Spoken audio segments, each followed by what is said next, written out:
আবারও সেই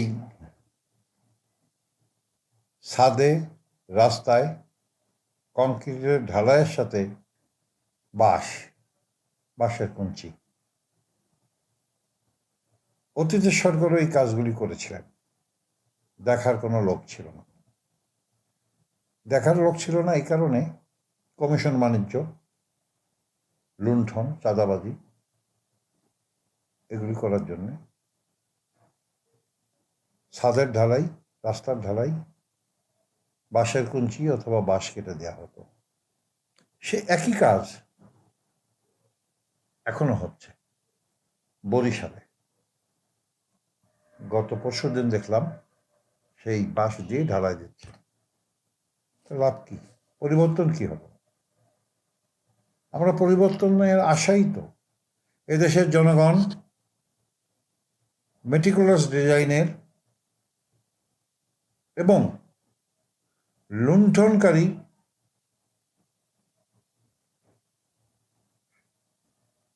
সেই 3 নম্বর মির্জাফর, সুদখোর,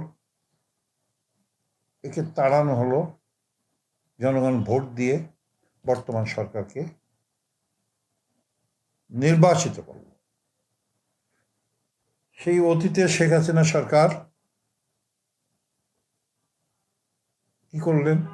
যা করলেন এরা এখন তাই করছেন। তাহলে জনগণ কেন আবার ভোট দিল? আমার জিজ্ঞাসা এটা, আমার প্রশ্ন এটা। তদারকি বাড়াতে হবে, কমিশন বাণিজ্য কমাতে হবে, দেশকে উন্নতির শিখরে পৌঁছাতে হবে। এজন্যই তো মন্ত্রী আছে, সচিব আছে, ইঞ্জিনিয়ার আছে। তাদের কাজটা কি? বসে বসে এসি রুমে আমরা ফা দিয়ে গাড়ি দিয়ে চলার জন্যে? তো গাড়ি দিয়ে যদি চালানোর জন্যই হয়, তাহলে ভাই আপনাকে তো দরকার নাই। এদেশের মানুষ তো আপনাকে ভোট দিছে আমাদের দেখার জন্যে, দেশের মানুষের দেখার জন্যে। তো রডের বদলে বাঁশ দিলে এই ছাদ কয়দিন থাকবে? এই রাস্তা কয়দিন থাকবে? কয়দিন পর তো বাঁশ পচে যাবে, আবার যা তাই হয়ে যাবে। তার মানে সরকারের তহবিল মানে আমাদের তহবিল, আমরা টাকা দিই। সরকার তো আর নিজেদের কোনো তহবিল নাই। জনগণ ইনকাম ট্যাক্স দেয়, ভ্যাট দেয়, এর মাধ্যমেই সরকারের টাকা আসে প্রকল্প। লাভটা কি? আরেকটা কথা আমাকে বলতে হয়, আমি যদি ভালো কাজ করি, আর একটা সরকার আসে সেটাকে বাধাগ্রস্ত করে। স্বাধীনতার পরে বঙ্গবন্ধু শেখ মুজিবুর রহমান 3 বছর ক্ষমতায় ছিলেন। ওনার বক্তব্য অনুযায়ী, এবং আমরাও বুঝি, স্বাধীনতার পরে একটা দেশ গুছাইতে সময় লাগে। উনি কোনো উন্নয়ন করতে পারেন নাই। তারপরে শহীদ প্রেসিডেন্ট জিয়াউর রহমান সাহেব আসলেন। উনি ছিলেন 5 বছর। উনি খাল খনন নিজের থেকে হাজার হাজার খাল উনি খনন করেছে। কেন খনন করেছিল? ওনার পরিকল্পনা ছিল এই বাংলাদেশের 68,000 গ্রাম ধান চাষ বলেন, পাট চাষ বলেন, যে কোনো চাষ বলেন, পানি প্রয়োজন। তো তখন তো এই আপনার মেশিন ছিল না। তো উনি শহীদ প্রেসিডেন্ট জিয়াউর রহমান ভাবছিলেন, চিন্তা করছিলেন যে এই খাল কেটে এই পানি নিয়ে জমিতে পানি দেবে। কি হলো? তারপরে আমি যার দলটা করি, প্রতিষ্ঠাতা চেয়ারম্যান পল্লীবন্ধু হোসেন মোহাম্মদ এরশাদ ক্ষমতায় এসে প্রেসিডেন্ট হলেন। উনি এই প্রজেক্টগুলি বাদ দিয়ে দেবেন। এই যে ভালো কাজগুলির প্রতিহিংসামূলক ইয়েটা এরশাদ সাহেব বাদ দিয়ে দিলেন, লাভ কি হয়েছে? দেশের কি উন্নতি হয়েছে? দেশের কি লাভ হয়েছে? কারণটা কি? বাদ দিলেন কেন? উনি আমাদের ছেড়ে চলে গেছেন। উনি ইন্তেকাল করেছেন, ওনার নিয়ে কথা বলতে চাই না। তারপরও বলি, এই প্রতিহিংসার রাজনীতি আমাদেরকে পরিহার করতে হবে। এবং উন্নয়ন যদি বলতেই হয়, বাংলাদেশের উন্নয়নের যে রূপকার, সেটা জাতীয় পার্টির চেয়ারম্যান পল্লীবন্ধু হোসেন মোহাম্মদ এরশাদের আমলেই উন্নয়নটা হচ্ছে। বুড়িগঙ্গা সেতু, যমুনা সেতুর থেকে আরম্ভ করে বাংলাদেশের প্রতিটি জায়গায় উনি রাস্তা করেছেন। উনি তিনটা কথা বলতেন। প্রথম, এডুকেশন। দ্বিতীয়ত, ইলেকট্রিফিকেশন। তৃতীয়ত, কমিউনিকেশন। প্রথম কমিউনিকেশন হলে মানুষ যেতে পারবে, ইলেকট্রিফিকেশন হলে করতে পারবে, আর এডুকেশন যদি হয় তাহলে এদেশের মানুষ পড়াশোনা করতে পারবে, ভালোভাবে করতে পারবে, বৈজ্ঞানিক হইতে পারবে, প্রেসিডেন্ট হতে পারবে, প্রধানমন্ত্রী হতে পারবে, বিদেশে যাইতে পারবে, নাসায় যাইতে পারবে, সব জায়গা চলতে পারবে। এই তিনটা ছিল ওনার মাথার মধ্যে। আমি সাধুবাদ জানাই। গত পরশু দিন দেখলাম মাননীয় প্রধানমন্ত্রীর এক উপদেষ্টা বলেছেন, কি বলেছেন? ও সরি, তার আগে যে কথা বলতে হয়, হোসেন মোহাম্মদ এরশাদ ক্ষমতায় থাকাকালীন উপজেলা পদ্ধতি চালু করেছিলেন, যে গ্রামের মানুষ জেলায় না যেয়ে উপজেলায় যাবে, তাদের বিচার করবে, বিচার ব্যবস্থা হবে। তখন তাদের পরিবার নিয়ে ওখানে থাকতো, বিচার ব্যবস্থা করত, সব কাজগুলি উপজেলার মাধ্যমে করত। এবং সেই উপজেলার চেয়ারম্যানরা আমলাদের উপরে ছিল। এশিয়ার লেখতো উপজেলা চেয়ারম্যান আমলাদেরকে তার আন্ডারে রাখছিল, যার ফলে কাজের দ্রুত গতি চলতেছিল। কারণ একজন নির্বাচিত প্রতিনিধি সে যেটা করতে পারবে, একটা চাকরিজীবী সেটা করতে পারবে না। সেটা কি হলো? সেটাও বন্ধ হয়ে গেল। তার মানে কি? যেহেতু এসব করছে, সেহেতু এটা বন্ধ করতে হবে। এই যে প্রতিহিংসার রাজনীতি, দেশের কি উপকার হয়? দেশের ক্ষতিই হয় বেশি।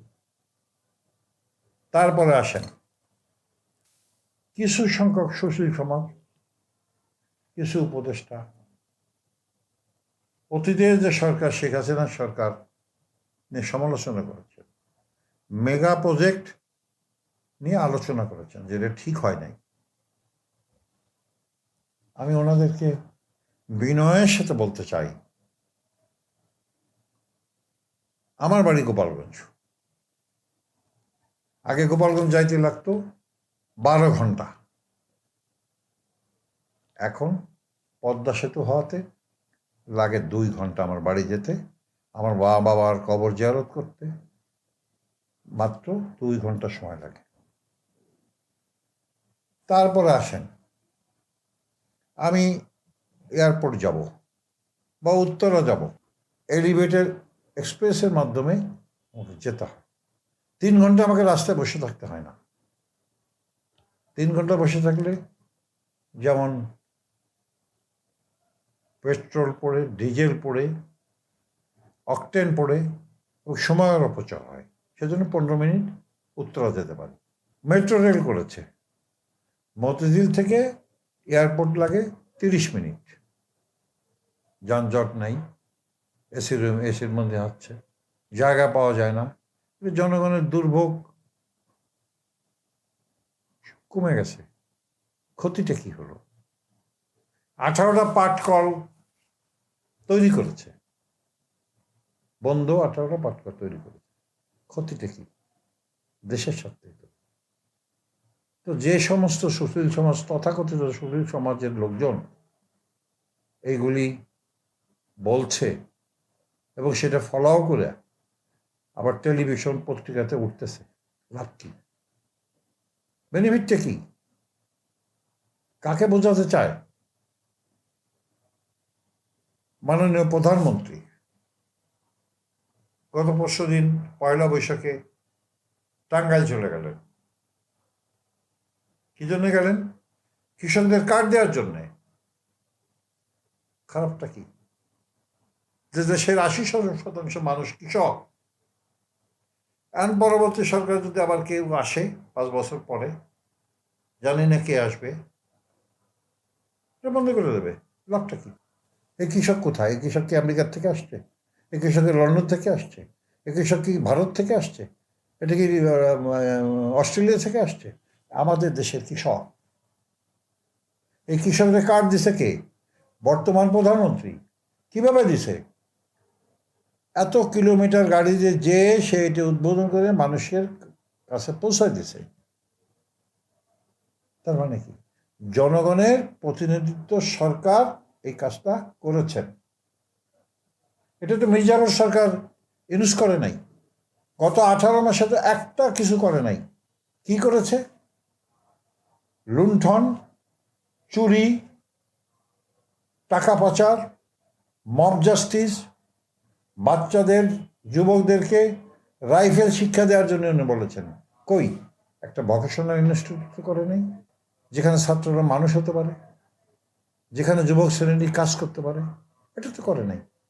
কারণ সে আসছেই হচ্ছে কিভাবে লুণ্ঠন করা যায়, কিভাবে তার গ্রামীণ ব্যাংকের 666 কোটি টাকা মৌকুব করা যায়, কিভাবে আর তার ট্যাক্স দিতে হবে না। এই জন্যে ওনার মামলাগুলি উড্র করে দিচ্ছে। আরে মামলা উড্র করতে গেলে তো কোর্ট যাওয়া লাগে। ওনার নির্ভয় আদেশে মামলা উড্র করছে। এই ক্ষমতা কি ওনার ছিল? ছিল না। উনি কি করছেন? বন্দর, চট্টগ্রাম বন্দর, যেখানে আমাদের দেশের লক্ষ লক্ষ শ্রমিক কাজ করে, এদেশের মানুষ কাজ করে, যে বন্দরে লাভ হয়, কোটি কোটি টাকা লাভ হয়, উনি এটাকে বিদেশের হাতে তুলে দিয়েছেন। কেন তুলে দিয়েছেন? ওইখান থেকে কমিশন বাণিজ্য নিয়েছে, ওদের কাছে টাকা নিছে, টাকা নিয়ে এটা করছে। উনি সেন্ট মার্টিন দ্বীপ দেয়, উনি ইয়া দেয়, উনি ওয়া দেয়, এ দেয়, ও দেয়। কত প্রবঞ্চনা, কত মিথ্যাবাদী। গত বছর রোহিঙ্গাদের ওইখানে যে বলল কি মিষ্টি মিষ্টি কথা, বাংলা ইংরেজি মিলাইয়া, আগামী ঈদ রোহিঙ্গারা তাদের দেশে যায় করবে। আরে ভাই, চোর ইউনূস সাহেব, রোহিঙ্গারা এখনো কেন আছে? কি কারণে আছে? তারা কেন ঈদ করতে পারলো না? কৈফিয়ত দেন। আমি কৈফিয়ত চাইতে পারি, কারণ আমি এই দেশের নাগরিক, আমি ট্যাক্স দিই। সেই ট্যাক্সের টাকায় আপনি রোহিঙ্গাদের দেখতে গেছেন, কৈফিয়ত দেন। জানি পারবেন না, কারণ আপনি আসছেন তো চুরি করতে। আপনি তো এ দেশকে গোলামির জিঞ্জির পরানোর জন্যে আপনি এখানে আবির্ভাব হয়েছেন। আর আপনার সাথে যারা যারা ছিল বিদেশ থেকে উড়াই নিয়ে আসছেন। যে বাংলাদেশের 40 বছরের ইতিহাস জানে না, বাংলাদেশের 40 বছর আনে নাই, তাকে আপনি উপদেষ্টা বানাইছেন। সে কি জানে বাংলাদেশের কোথায় কি আছে? জানে না, তাকে নিয়ে আসছেন কেন? এই মেটিকুলাস ডিজাইন দিয়ে, এই সিস্টেম করে আমেরিকার কাছে, অমকের কাছে, তমকের কাছে আপনি সব ইজারা দিয়ে দেবেন। এই ছিল আপনার কাজ। আরও কি করছেন? সারা দেশে মব সৃষ্টি করছে। মব কি? মবটা হলো কিছু লোক জোগাড় করে অমকের বাড়ি ভাঙ্গা, অমকের লুট করা, অমকের ধর্ষণ করা, অমকের কাছে চাঁদাবাজি করা, অমকের কাছে টাকা নেওয়া। এই কাজটা আপনি করেছেন। বাধা তো ভাই দেন নাই। কেন বাধা দেন নাই কেন? সমস্যা কি? আমি আপনাকে বলতে চাই, 86 বছর বয়স হয়েছে, আপনি কেন, কোন কারণে আপনি এসএসএফ নেন? কি দরকার? কারণ এসএসএফ নিয়েছেন মানে আপনি এত আকাম কুকাম করছেন যে সাধারণ মানুষ আপনাকে দেখলে কোথায় যে নিয়ে যাবে, আবার কোন মব সৃষ্টি হবে, এই জন্য আপনি এসএসএফ নিয়েছেন। এসএসএফ নেওয়ার কোনো ইয়ে কি আপনার আছে? আপনার নিজের প্রশ্ন বিবেকের কাছে একবার জিজ্ঞেস করেন তো, আপনি এই দেশে একটা ট্যাক্স দিয়েছেন কিনা? এই দেশের কোনো দুর্যোগের সময় আপনি ছিলেন কিনা? এদেশের কোনো বিপদে আপনি ছিলেন কিনা? আপনি কি করেছেন? আপনার গ্রামীণ ব্যাংকের টাকা দিয়ে 40% সুদ দেন। যে 5,000 টাকা নেয়, তার এই টাকা না দিতে পারলে আপনি পুলিশ দিয়ে নিয়ে যান। গরু বাছল নিয়ে যান, দেখলাম তো এই কাজগুলি আপনি করছেন। আপনি আসছেন টাকা ইনকাম করতে, আপনি আইছেন আদম ব্যবসা করতে, আপনি আইছেন আপনার মামলা উদ্ধার করার জন্যে। বাবার 86 বছর বাঁচবেন, এত লোকটা আপনাকে এদেশের মানুষ যে সম্মানের মাধ্যমে এদেশে আপনাকে এনেছিল, এখন আপনাকে মানুষ 3 নম্বর মির্জাপুর করে। এবং আমার ধারণা অনেকেই দেখছি, অনেকে শুনি সামাজিক মাধ্যমে, অনেকেই বলে যে আগামীতে আপনার নাম হবে, কেউ যদি কাউকে গালি দেয় আপনার নাম দিয়েই গালি করবে, এই ইচ্ছা এইসব। আপনি কেন শুনতে যাবেন? আপনি নোবেল পেয়েছিলেন, শান্তিতে নোবেল পেয়েছেন, আপনার রাজনীতিতে আসার দরকারটা কি? রাজনীতি তো আপনার জন্য না, রাজনীতি তো আমাদের জন্যে, রাজনীতি তো তারেক রহমানের জন্যে, আপনার জন্য না। তারেক রহমানের বাবা রাজনীতিবিদ ছিলেন, তারেক রহমানের মা রাজনীতিবিদ ছিলেন, আমার বাবা রাজনীতিবিদ ছিলেন, আমি রাজনীতি করি। রাজনীতি আর ব্যবসা আর সুদ খাওয়া এক জিনিস নয়। আমি বর্তমান সরকারের প্রধানমন্ত্রী সহ প্রত্যেকটা মন্ত্রী পরিষদ এবং সচিবদের কাছে বিনয়ের সাথে বিনীতভাবে অনুরোধ করি, এই বাস আর কুঞ্চিদের ধারাই বন্ধ করেন, মব বন্ধ করেন, চোখ কান খোলা রাখুন। মেটিকুলাস ডিজাইন আপনার পিছনে আছে, আবার কখন আপনাকে আবার মেটিকুলাস ডিজাইনের মাধ্যমে আবার আপনার পিছনে সবাই এক হবে, সচেতন হয়ে যান। আমি আবারও বর্তমান প্রধানমন্ত্রীকে বলবো, আপনি যে কাজগুলি করছেন এই কাজগুলি আপনার মন্ত্রী পরিষদের প্রত্যেকটা মানুষ, সচিবরা যদি করে, তাহলে এই বাংলাদেশ হবে সোনার বাংলাদেশ। আপনার বাড়ি বগুড়া, আপনি হিসাব করেন, চিন্তা করেন যে একটা আমের আঠি কোথাও লাগাই রাখলে আম গাছ হয়ে যায়, তেঁতুলির আঠি কোথাও রাখলে তেঁতুল হয়ে যায়, মাছ চাষ করতে গেলে মাছ হয়ে যায়। আপনি যাই করেন, এই উর্বর বাংলাদেশকে আরও স্বনির্ভর করতে পারেন কৃষির মাধ্যমে। আমরা কাজ করি সবাই, আপনি কাজ করতেছেন, আমাদের কাজ করতে দোষ কি? আপনি বাংলাদেশের যারা দেশকে ভালোবাসে, মুক্তিযুদ্ধের সপক্ষের শক্তিগুলি, এবং যারা যারা রাজনীতিবিদ আছে, যারা দেশকে ভালোবাসে, দেশের মানুষকে ভালোবাসে, সাংবাদিক, বুদ্ধিজীবী, ব্যাংকার, যারা যারা দেশকে ভালোবাসে, সবাইকে ডাকেন, সবার সাথে আলোচনা করেন। আলোচনা করে দেখবেন এই কাজগুলি যদি আপনি করতে পারেন, এই মেটিকুলাস ডিজাইনের লোকগুলি আপনার পিছনে লাগবে না। আপনি শক্তি সঞ্চয় করেন, শক্তি সঞ্চয় করে অতীতের সমস্ত অপরাধ যারা করেছে, সবাই তো অপরাধ করে নাই, আওয়ামী লীগে যারা অপরাধ করেছে তাদের দৃষ্টান্তমূলক শাস্তি দেন। ইউনূস সরকারের আমলে সবাই তো অপরাধ করে নাই, যারা অপরাধ করেছে তাদের দৃষ্টান্তমূলক শাস্তি দেন। এই শাস্তি যদি আপনি না দিতে পারেন, তাহলে আপনি ব্যর্থ রাষ্ট্রনায়ক হিসেবে পরিচিত হবেন। আমি অ্যাডভান্স বলে দিলাম, আমি একজন বয়স্ক লোক, আমি একজন মুক্তিযোদ্ধা, আমি জাতীয় পার্টির একজন এরশাদ সৈনিক, এই হিসাবে আপনাকে বলছি, আপনি সেনাবাহিনীর প্রধানের সন্তান, আমি সেই সেনাবাহিনীর প্রধানের দল করি, এখনও করি। সেই জন্যই আমি বলতে চাই, ডিসিপ্লিন হইতে আপনি কাজ করতে থাকেন, চোখ কান খোলা রাখেন, পিছনে দরকার হলে আরও 2টা চোখ দেন, চারপাশে আপনি 8টা চোখ দেন, 8টা চোখ দেখেন, দিয়ে দেখেন, মানুষের কথা শোনেন, কাউকে অবহেলা করেন না। আপনাকে একটা কথা আমি বলতে চাই, এরশাদ সাহেব যখন প্রেসিডেন্ট ছিলেন, তখন গোপালগঞ্জে ফিরোজ কাজী সাহেব মন্ত্রী ছিলেন, এই নিতা রায় চৌধুরী মন্ত্রী ছিলেন, মোস্তফা জামাল হায়দার মন্ত্রী ছিলেন। ওই রুমে আমিও ছিলাম। সবাই 4টে পর্যন্ত গল্প করেছেন। গল্প করার পরে সবাই ঘুমাইছেন। ভোর 6টার সময় ফোন বেজে উঠছে। আমি ফিরোজ ভাইয়ের রুমেই ঘুমাইছিলাম। ফোন বেজে উঠছে। ফিরোজ ভাই রাগান্বিত স্বরে ফোনটা তুললেন। এত সকালবেলা কে ফোন করলো? ধরলেন। উনি বলল, নাম ধরেই বলে ওনাকে, তুমি ঘুমায় রয়েছো, দেখছো পত্রিকায় কয়টা কি হয়েছে টিএনটি সম্বন্ধে লিখছে? তারপরে ফিরোজ ভাই টিএনটির চেয়ারম্যান সেক্রেটারি 6টার সময় ফোন করতেছে, কাউরে পায় না। তারপরে ওনার বাসার থেকে কাজের ড্রাইভারে দিয়ে উনি সমস্ত সেক্রেটারি চেয়ারম্যান এদের সবাই তুলছে প্রবলেমগুলি কি।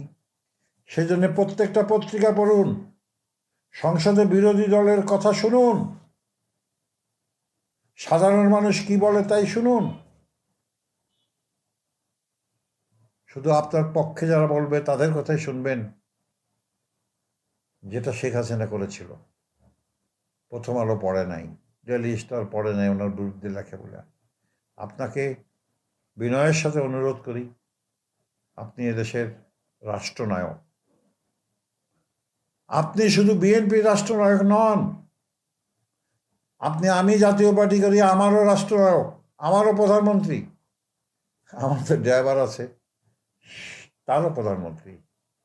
আপনি এদেশের যে 20 কোটি মানুষ আছে সবার প্রধানমন্ত্রী আপনি। আপনার এই প্রধানমন্ত্রীকে প্রধানমন্ত্রী হিসেবে দেখতে চাই, কোনো দলের প্রধানমন্ত্রী আপনি না।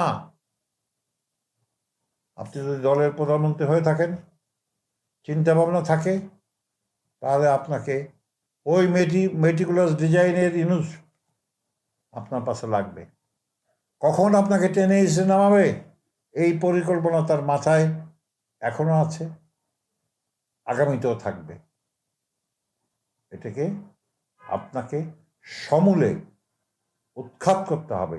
এই সব দুষ্কৃতিকারী চোরদেরকে বাংলাদেশের যে কোনো প্রান্তের যে কোনো জেলে পাঠান এবং এদেরকে বিচারের আওতায় আনেন, যার যার যে বিচার হয় সে বিচারগুলি করেন। তাহলেই আপনি দেশের মানুষের মাথার মুকুট হয়ে আপনি থাকবেন। যেমন আছেন শহীদ প্রেসিডেন্ট বীর উত্তম জিয়াউর রহমান, যেমন আছেন বেগম খালেদা জিয়া। বাংলাদেশের ইতিহাসে, আমার বয়স 77 বছর, বাংলাদেশের ইতিহাসে এত বড় জানাজা আমি তো দেখিনি। তার কারণটা হলো বেগম খালেদা জিয়া মানুষের দোরগোড়ায় পৌঁছে গেছিল। বেগম খালেদা জিয়া এদেশের প্রতিটি মানুষের অন্তরে অন্তরে উনি পৌঁছে গেছিলেন। আমিও ওই জানাজায় উপস্থিত হয়েছিলাম, কারণ উনি দেশকে ভালোবাসেন, জাতিকে ভালোবাসেন, দেশ কোথাও বিক্রি করে দেন নাই, মাথা নত করেন নাই। এই জন্যে ওনার মৃত্যুর পরে আল্লাহর তরফ থেকে এই যে কোটি কোটি মানুষ জানাজায় উপস্থিত হয়েছিল, একটাই মাত্র কারণ, উনি সৎ, নিষ্ঠা, আপোষহীন নেত্রী ছিলেন। কারণ কথা উনি কোনোদিন শোনেন নাই। আমার একটা ইউটিউব চ্যানেল আছে, বিনয়ের সাথে আপনাদেরকে অনুরোধ করব, ট্যাপার সাপ কথা দেখুন, শুনুন। যদি কোনো ভুল ত্রুটি হয় আমাকে বলুন। সবাইকে ধন্যবাদ।